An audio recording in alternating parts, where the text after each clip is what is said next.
Exercise 20. Ready, start. The defense plead that PW2 had received the injuries on the evening of June 23 and not in the morning of June 24 gains credence from the fact that an incident between the two sides had admittedly taken place on the evening of June 23, 1995.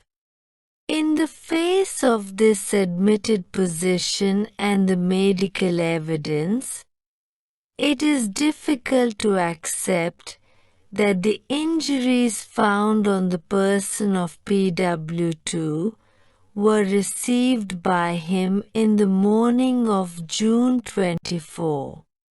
From this, either of two inferences would logically follow. 1. PW2 was not present at the occurrence in which the deceased was killed in the morning. The occurrence in which the deceased was killed did not take place in the morning of June 24, and he was not killed in the manner as suggested by the prosecution. Both the inferences are equally damaging to the prosecution case.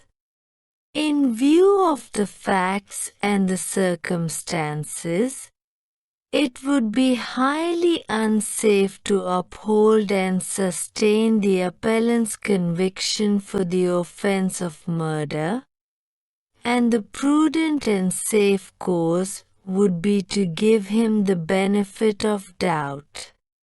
Accordingly, he is acquitted of the charges under Section 302 and 324 IPC.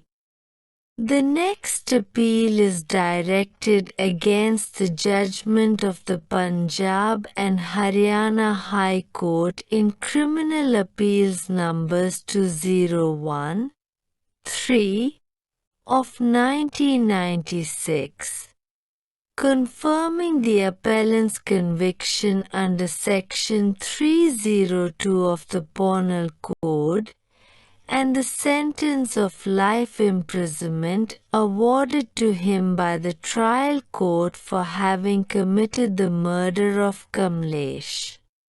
In his statement before the police, he said that in the morning he, along with his two younger brothers, Ram Kumar, PW6, and Kamlesh, the deceased, was sitting on the chabutra of their Batakin village, Keshopur, when Kamlesh proceeded for his house to bring the clothes for getting ready to go to Faridpur, where he was due to appear in the B.A examination. As he reached the Chaupal, where the lane turned, he was waylaid by the accused, Karam, and Rampal, who were armed with knives. As to the cause of the incident, he stated that shortly before the occurrence his younger brother Suresh was elected as the village Sarpanch. He did not pay any heed to his demands.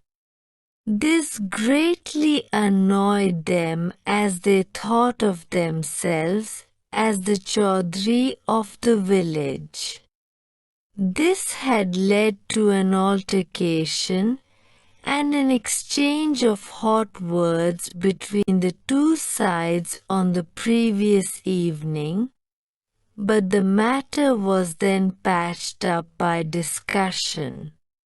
He finally stated that the accused, in league with one another, had killed his brother Dinesh, by giving him knife and lathi blows.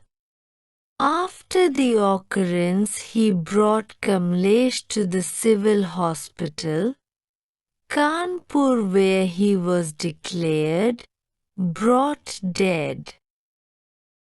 Dr. Pavan Kumar, PW3, who was in the hospital on duty, sent information in that regard to the SHO, PS Keshopur, whereupon PW8 came to the hospital and took down the statement of the appellant. The FIR was delivered at the residence of the area magistrate on the same day.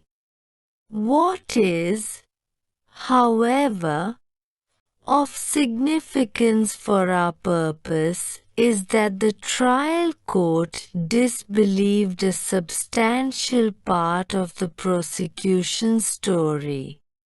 The trial court did not accept the prosecution case that accused were present at the place of occurrence and, accordingly, directed their acquittal. As regards, the trial court pointed out that the 3 incised wounds on the person or the deceased that were attributed to him were, according to the medical evidence, post-mortem in nature, that is to say, those 3 injuries were inflicted after Mahesh was already dead. The medical evidence, thus, clearly eliminated the participation of Rakesh in the case. He too was, therefore, acquitted. The acquittal of the 3 accused brought down the number of the remaining accused for the shared common intention with the appellant. Apparently, that was one of the reasons for their conviction simply under Section 323. Apart from the 3 accused whose presence at the place of occurrence was not accepted, the trial court also doubted the presence of 2 out of the 3 eyewitnesses. The trial court further held that even PW2, the only remaining eyewitness, had mixed up truth with falsehood, but his testimony was not liable to be discarded wholly, since he had himself received injury in the same occurrence. In regard to the injury, the trial court came to a truly amazing conclusion. The injury on the hand of Rakesh was certainly in existence, and it was also proved by the medical evidence. The trial court resolved the contradiction by fastening the injury to Rakesh too.